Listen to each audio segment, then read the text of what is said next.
The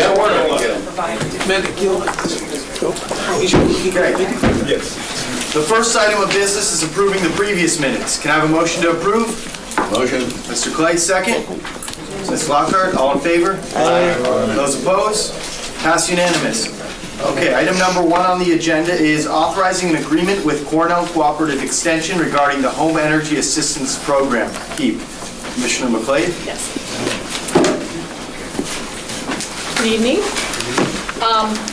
Yes, we're asking for permission to authorize, renew an authorization with Cornell Cooperative Extension to conduct HEAP outreach and enrollment activities for all of Albany County, and they conduct, they do outreach at several offices, and they also conduct outreach events to advertise HEAP and to help people get the materials ready and the applications together for applying for the HEAP benefit. Thank you. Any questions? Does Cornell Extension do the assessment of measures Assessment of measures. under HEAP? They. Oh, wait a minute, this is not weatherization, this is just the, yeah. Right. Fuel and utilities, repairs. Cornell Cooperative Extension isn't in the weatherization program business anymore either, just so you know. It's handled throughout the county by Albany Community Action Partnership. If one of the customers here wanted to sign up for a community solar project where their bill would be 10% less. I'm sorry, I couldn't hear you. If one of these customers that is identified under this effort wants to sign up for a community solar membership that guarantees them 10% less of a bill than what they get from National Grid now, can they do that? They can sign up with whatever energy company, whatever energy provider they would like. We just pay whatever energy bill they have. So if they have it with, if they have oil, we'll pay an oil provider. If they have electricity, we pay National Grid. If they have kerosene, we would pay for that. Or propane. If it's an electric bill, does it have to be a fixed rate or can it be a variable rate? We don't go, I'm pretty sure we do not go into the details of what the rates are. We just pay the bill, whatever the bill is.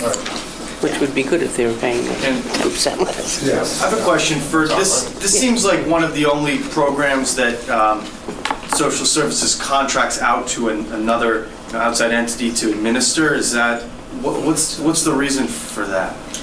As opposed there are other Okay. Performance-based contracts that we have, and we consider the homeless shelters as a performance-based contract. Yeah. Altamont program for employment-related services. We have an MOU with the Department of Mental Health for CMU services. So this is a much more efficient and better way to conduct this service than we feel we could do. We feel like they do a better job than DSS could do in reaching the community, and they do home visits if someone's homebound. And they hold multiple outreach events. So we feel like it's a good investment, and they could do it. They're doing it for probably a lot less than we would do it for. That makes sense, and you're right, there are others that we contract out. I see more along the lines of SNAP, TANF, the things that we internally... Right. They don't, they're not authorized to, they're not able to authorize benefits. Only an eligibility examiner at the Department of Social Services can authorize the benefit. They just collect all of the materials and make sure it's done properly so that the eligibility examiner will then input it and then authorize the benefits. So they don't do eligibility examiner work, per se, that part of it. Has it ever been considered having an outside entity do similar thing with benefits like SNAP or TANF or any other benefits that are done internally? Would that make sense? The state does contract with, I think it's Hunger Solutions, for the NOAP program, the Nutrition Outreach and Education Program. So the state directly contracts with them to do similar kinds of activities for SNAP. So we're not in the middle of that. So that's an example for SNAP. TA, we do everything. Temporary assistance, we do it all. Okay. Yeah. Thank you. Any other questions from the committee? I'll make a motion. Okay, a second. All in favor? Aye. All opposed? Passed unanimous. Item number 2 on the agenda, authorizing an agreement with Hope House, Inc. regarding residential treatment services to women with minor children.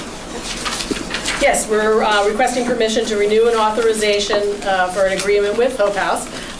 This is residential services for women in treatment, and it's a longer-term stay, potentially 6 to 9 months for people who are in recovery or getting into recovery. And it allows, it's an OASAS licensed program. They're sole source, the only provider in the county that does this.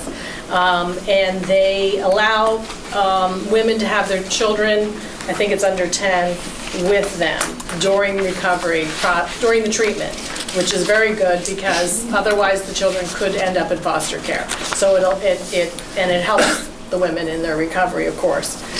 This is a state-established, a state licensed facility. It's called a congregate care level 2. The rate is set by the state. We have no control over that. It's up to $240,000. We only pay for the occupancy. So if they're under-occupied, we don't pay. Okay, thank you. Any questions from the committee? Motion. Second? Second. All in favor? Aye. All opposed? Passed unanimous. Thank you. Okay, item number 3 on the agenda, authorizing an agreement with Steuben County Department of Social Services regarding non-secure detention services. Commissioner Hagan? Good evening. So the department requests approval to enter into a contractual relationship with Steuben County for the facilitation of non-secured detention services, and this is really more as a proactive measure. We currently have a contract with Berkshire to provide non-secure detention services, and we have 8 guaranteed beds with them, as well as we have the opportunity for any overage. This is really to be able to have an additional resource for 2 reasons. There are times when there may be youth, it doesn't happen often, but there may be times where a youth is not, because of conflicts between youths, they're not able to be in the same facility together, so being able to have another resource for that youth to be placed. Additionally, as Raise the Age will be implemented as of October 1st, really as we anticipate that there will be increased numbers, just really wanting to be proactive to have other resources available. The per diem rate of $251 per night is one of the more competitive rates that is available for non-secure detention services. Thank you. Any questions from the committee? What age does this serve? What age? 13 to 17? 13 to 17. Thank you. Steuben County, how come, that county, are there any other counties that, There are other counties, but when we put out the request, they were one of the few that responded to us. okay. So the Raise the Age comment you made, that means that which age group will now be coming back into this as opposed to being in prison, correct?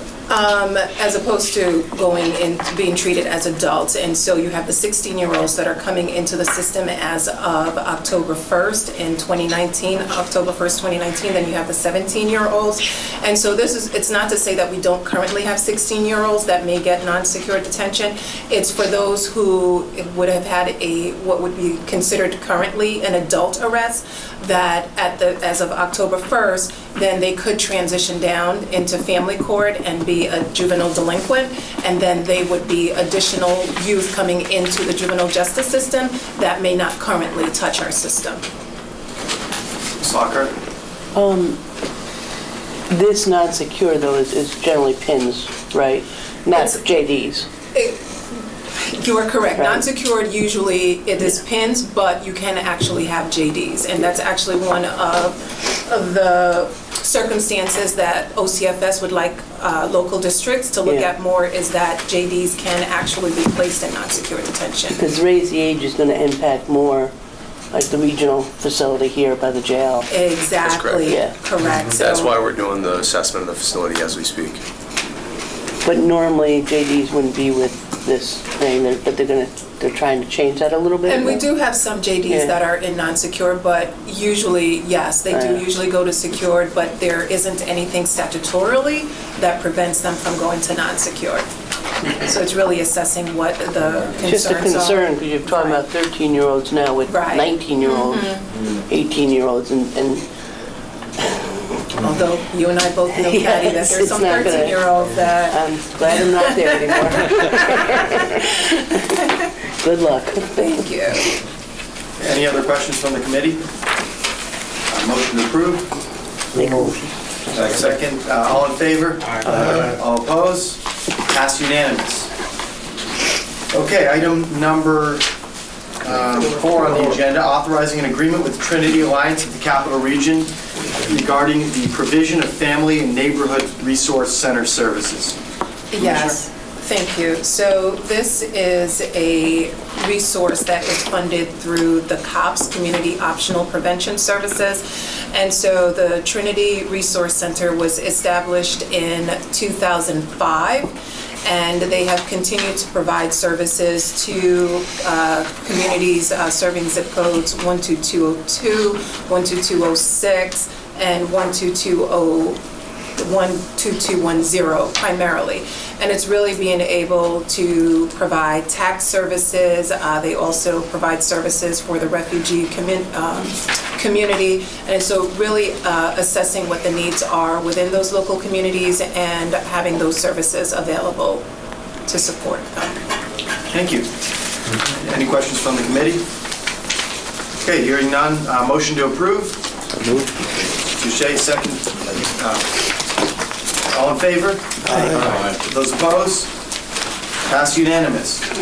Okay, next item, number 5, authorizing agreements with SUNY Center for Human Services Research, the March of Dimes, and the Departments of Health and Children, Youth, and Families regarding data sharing. Mr. Chairman, members of the committee, thanks so much for your time tonight. So this is a basic, straightforward data sharing agreement between the 3 parties listed. We recently initiated a partnership with the 3 entities involved to begin looking at infant mortality, which is obviously a sensitive subject. In order to really address the problem, we're hoping that we can get authorization for Albany Promise, and Albany Promise is actually in SUNY, so by extension, Center for Human Services Research, as well as the March of Dimes, to have access to information from the 2 departments listed. Any use of the data would be internal to those organizations that are part of the agreement, and when the data is shared, if it is shared at a public meeting, for example, all identifying information necessarily will be scrubbed to, preserve anonymity of the individuals that are part of the data set. So, any questions? Any questions? Okay, hearing none, can I have a motion to approve? Mr. Misso, second. Mr. Reinhardt, all in favor? Aye. Opposed? Passed unanimous. Can I have a motion to adjourn? Thank you. Second? All in favor? Aye.